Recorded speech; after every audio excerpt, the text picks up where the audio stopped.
बार्शीमध्ये निघाली प्रथमच आरोग्याची दिंडी। आकर्षक फलकांनी वेधले बार्शीकर जनतेचे लक्ष।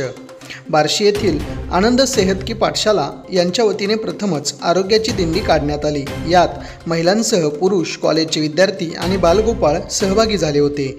याच दिंडी सोहळा कार्यक्रमात पथनाट्य सादरीकरण सुद्धा करण्यात आले।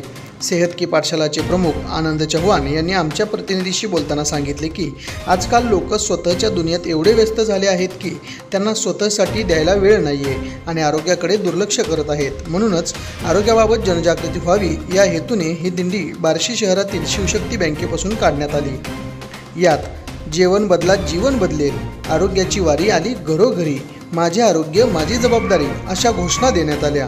टाळ मृदंगाच्या तालात विविध क्षेत्रात काम करणाऱ्या नागरिकांनी वारकरी वेश परिधान करून झिम्मा फुगडी खेळत वारीचा आनंद घेतला। धावपळीच्या जीवनात असा उपक्रम आयोजित केल्याबद्दल आनंद चव्हाण व सौ ऋतिका चव्हाण यांचे सेहत की पाठशालामधील सर्वांनी अभिनंदन केले। माय मराठी न्यूज, बार्शी।